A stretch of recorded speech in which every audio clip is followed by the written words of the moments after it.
Now I have the great honor of introducing to all of you Congresswoman Judy Chu. Congresswoman Chu is a leader who exemplifies advocacy and a tireless commitment to her constituents and to the AAPI community as a whole. Congresswoman Chu represents California's 27th district, which includes Pasadena and the West San Gabriel Valley of Southern California. On a personal note, I've gotten to see her speak many times now, and I'm always in awe of how hard she works for all of us. Please welcome to the stage Congresswoman Judy Chu.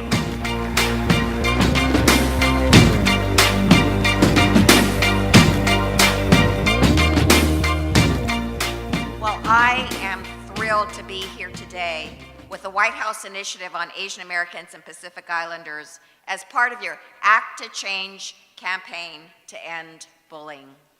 I am chair of the Congressional Asian Pacific American Caucus, or what we call CAPAC, and addressing these alarming rates of bullying is an important priority for us.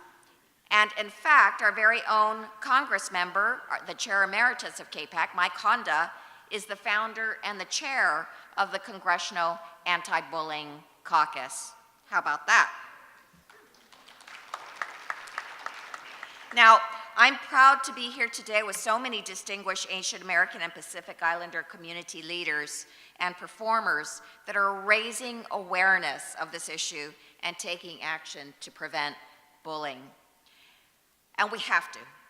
Nearly 30% of students in grades 6 to 12 in the United States have experienced some form of bullying.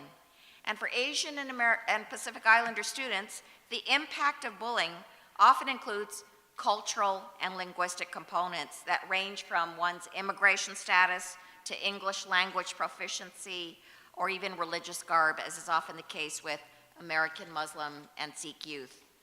But not only that, a survey of 6th graders in California schools with predominantly Asian American and Latino students found that Asian Americans were the most frequently victimized ethnic group, regardless of a school's racial composition. What makes matters worse is when there's hysterical sentiment. And over the past week, we've seen plenty of that. We've heard toxic rhetoric pertaining to the Muslim community and Syrian refugees in the aftermath of the Paris attacks. And I bring this up because in the aftermath of 9/11, we saw a severe rise in the number of hate crimes committed against those that were American Sikh, Muslim, and in the South Asian community, who were often victimized just because of the way they look. In New York City alone, a 2008 study by the Sikh Coalition found that half of all Sikh students and 60% of turban Sikh students experienced bullying. They were called Osama bin Laden and told, "Go home, you terrorist." But you know what I say? I say we need to put a stop to this. No student should feel unsafe or unwelcome in their schools or communities. And that's why it's so important that we have the White House AAPI Bullying Prevention Task Force. And that's why it's so important that we have all of you here today to raise your voices as a part of the Act to Change campaign. In Congress, there are bills like the Safe Schools Improvement Act and the Student Non-Discrimination Act. These are bills that take action to prevent bullying and harassment in our schools. And I'm a proud co-sponsor of all of them. And as CAPAC chair, I pledge to you that we in CAPAC, our Congressional Asian Pacific Caucus, will be an ally in this fight to ensure that our API youth feel safe in their schools and communities. Because no American should fear being singled out or bullied simply because of the way they look, the way they talk, whom they love, or the faith that they practice. So let's work together. Let's put an end to bullying so that every student has a bright future in this country. Thank you.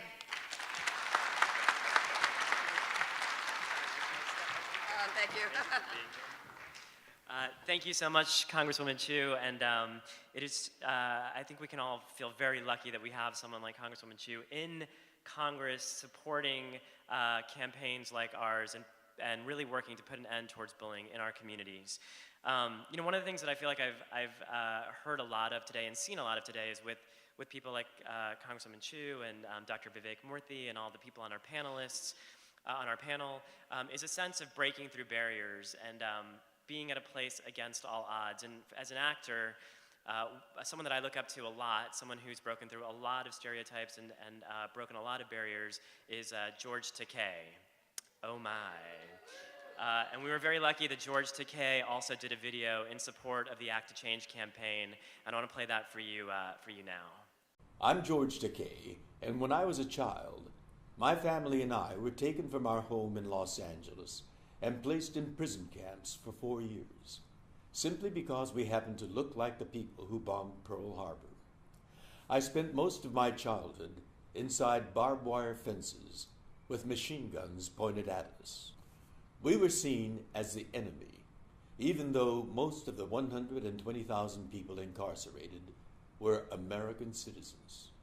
When the war ended, we went back to our hometown, but had lost everything and had to start over on Skid Row.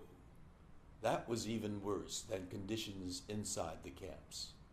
But what stung most of all was that my own elementary school teacher called me that little Jap boy. She bullied me with those words and ignored me in class. It stung. What had I ever done to her?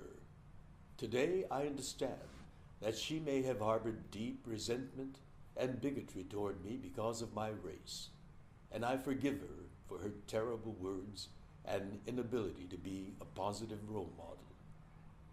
Indeed, I might have carried my experience in those camps and my treatment by my teacher like an albatross, but I refused to let it weigh me down. Instead, I've dedicated my life to ensuring that travesties of injustice, such as the Japanese-American internment, never happen again. We must never forget and never again repeat such mistakes.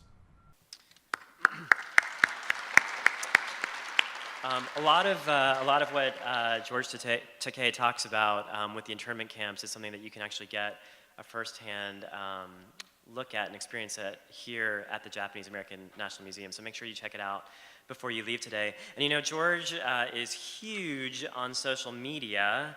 I think he's got like 9 million Instagram followers or Facebook followers, something like that. So it's like a country. He has like a country following him.